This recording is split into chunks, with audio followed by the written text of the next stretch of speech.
You're listening to Systemic Error Podcast. The failure was designed. Alarm sounded as Trump in frantic rush to pump up weapons stockpiles, based on an article by Alex Henderson.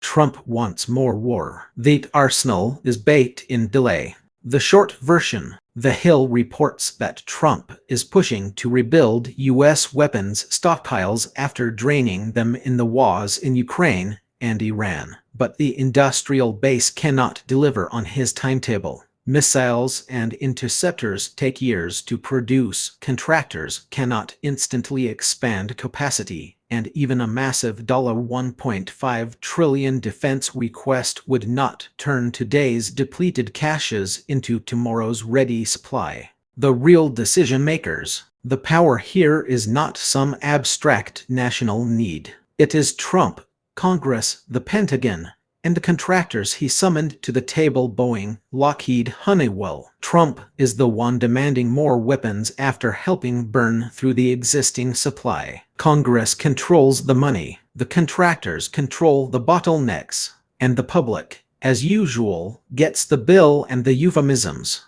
This is what actual institutional power looks like, not speeches about strength, but the ability to authorize violence, finance it, and profit from its slow-motion replenishment. Depletion was the point, not an accident. The article tries to present the problem as a capacity issue. That is technically true and politically incomplete. The real story is that the United States used munitions in war, supplied allies in large quantities, and then discovered that the arsenal was never built for rapid replenishment in the first place. It was built for performance, not producibility. Handmade military technology is not a neutral engineering quirk. It is a design choice that makes war easier to start than to sustain responsibly. Trump's continued strikes near the Strait of Hormuz after the ceasefire only sharpened the point. This is not our state discovering limits before violence.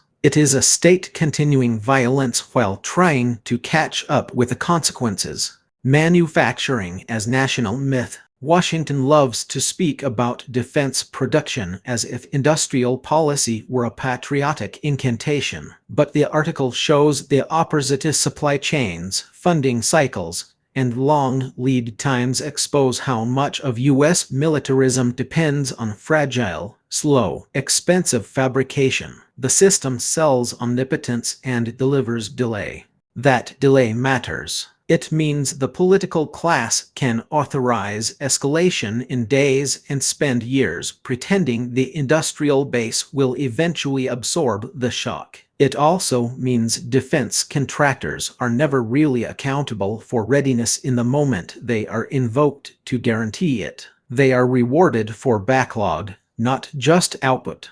The misdirection. The framing here risks turning a political choice into a logistical disappointment. It is not just that America cannot refill weapons fast enough. It is that its leaders keep choosing wars, strikes, and weapons transfers first, then discovering the physical limits afterward. That is the deeper pattern of militarized government as impulse, followed by procurement theater, followed by public explanation that sounds like weather. The damage is deliberate, the planning is incompetent, and the accountability is always deferred to production capacity.